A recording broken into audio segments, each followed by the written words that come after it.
मियां साहब एक सवाल का जवाब दें, एक सवाल का जवाब दें। क्या कोई अर्ली वार्निंग सिस्टम है? बारिश के बारे में हमें 4 दिन पहले हमने खुद उस पर पूरा एक सेगमेंट किया, गालबन NDMA की तरफ से या किसी सरकारी इदारे की तरफ से आई थी कि जी ये 25 से लेके पहली तारीख तक शदीद बारिशें होनी है, अर्बन फ्लडिंग हो सकती है। तो कोई प्रिवेंट नहीं किया, कोई वहां पे नहीं थी एडमिनिस्ट्रेशन कि भाई लोगों को रोके, मना करे कि अपना टूरिज्म 10 दिनों, हफ्ते के लिए, महीने के लिए सस्पेंड कर दे? कोई ऐसी वार्निंग नहीं थी? काजी साहब, चारों सूबों के अंदर किसी भी जगह कोई अर्ली वार्निंग सिस्टम नहीं है, ना ही किसी को इन्फॉर्म किया जाता है, ना जिलाई हुकूमतें वहां पर जो है वो, मैं KPK की बात नहीं कर रहा, मैं चारों सूबों की बात कर रहा हूं, जिलाई हुकूमतें हरकत में नहीं आती। बाकायदा तौर पर NDMA की जानिब से और दीगर इदारों की जानिब से इन्फॉर्म किया गया था कि ये बारिशें होनी हैं और तूफानी बारिशें होंगी, तूफान भी आएंगे, नदी नालों में पानी भी आएगा। आज भी ये जो है वो वार्निंग दी गई है, लेकिन जो जिलाई इंतजामिया है वो कहीं हरकत में नहीं आती।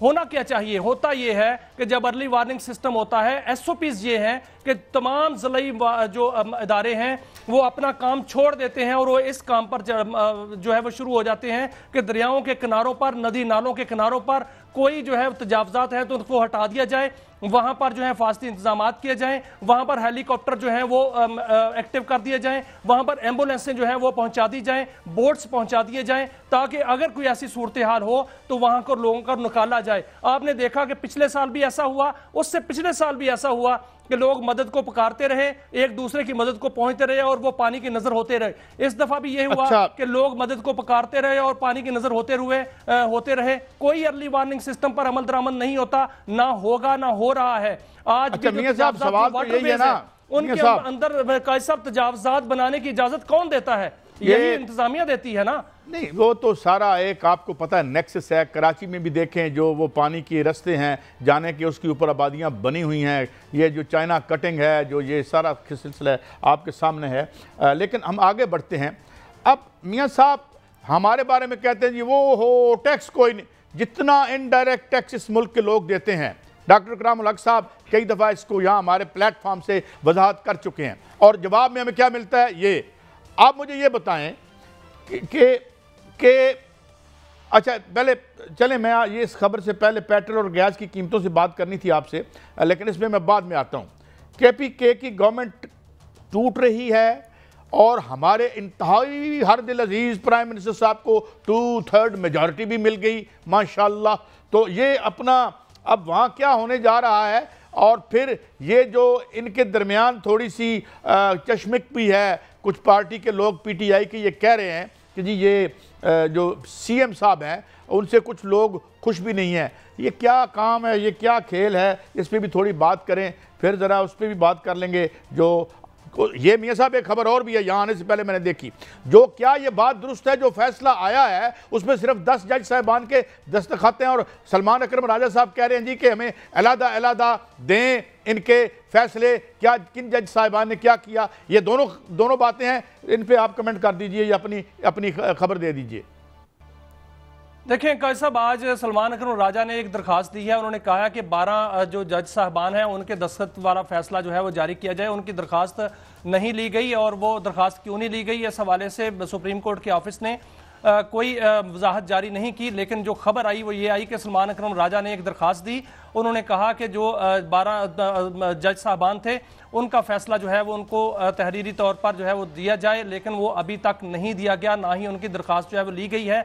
इस हवाले से जो सुप्रीम कोर्ट है वो अपनी वजाहत जारी करेगी तो पता चलेगा कि 12 जज साहबान की जो दस्तखत वाला फैसला वो क्यों नहीं है। क्योंकि बेंच जो है वो तहलील हुआ था, 2 दफ़ा बेंच तहलील हुआ था। 13 जज साहबान थे और 13 रुकनी बेंच था, उसमें 2 जज साहबान पहले चले गए और बाद में एक जज साहब ने जो है सलाहुद्दीन साहब जो है उन्होंने भी अपने आप को अलग कर लिया। 10 जज साहबान जो है उन्होंने ये फैसला सुना, केस सुना और फिर फैसला दिया। अब उनको 12 जज साहबान के जो उनका नोट्स हैं वो किधर हैं, वो उस फैसले में हैं या नहीं है, इस हवाले से सुप्रीम कोर्ट जो है वो कहते हैं ना, जो चाहे उनका उसने करिश्मा साज करे जो चाहे। अब तो माशाल्लाह कोई ऐसी कहानी रह नहीं गई, हम देख चुके हैं जितनी ट्राइकॉटमी पावर माशाल्लाह नज़र आ रही है और जमहूरियत जिस तरह अरूज और बाम अरूज पे है। चलें इस पे आते हैं। ये बताइएगा कि ये खैबर पख्तूनख्वा में नई गवर्नमेंट के क्या मामलात हैं मियाँ साहब? कोई इसमें कोई तब्दीली वहाँ भी आएगी या आ रही है? देखें कायद साहब, जो 45 अरकान है ना वहाँ पर जो खैबर पख्तूनख्वा में, क्योंकि ये जो फैसला आया है इससे एक बात वाज़ेह हो गई कि कौमी असम्बली में तहरीक इंसाफ का वजूद नहीं रहा। अब खैबर पख्तूनख्वा में 35 अरकान जो हैं वो आज़ाद हो गए हैं। अब जो 2/3 के लिए जो इस वक्त सादा अक्सरियत भी है और 2/3 भी है PTI के पास वहाँ पर, लेकिन अली अमीन गंडापुर को अगर 35 अरकान की जो कहा जा रहा है और पार्टी के अंदर से कहा जा रहा है, क्योंकि पार्टी के अंदर दो बड़े ग्रुप जो हैं वो तो सामने आ चुके हैं। एक ग्रुप जो है वो अली अमीन गंडापुर की तरफ है, दूसरा ग्रुप जो है वो अली अमीन गंडापुर को वहां पर CM नहीं देखना चाहता। अगर वो किरदार अदा करते हैं जो कि जो अच्छा मियां साहब, मैं चाहूंगा वक्त कम है, हवाले से चलें इससे तो हालांकि इससे फर्क तो पड़ता नहीं, कोई भी आ जाए और वो आज़ाद हो चुके हैं, हम सारे आज़ाद हो चुके हैं, कुछ तो आइन से भी आज़ाद ही हो चुके हैं। अब ये ज़रा बताइए, कोई 27वीं 28वीं तरमीम भी आ रही है जिसमें पूरा स्ट्रक्चर, जो पावर स्ट्रक्चर चेंज हो जाएगा?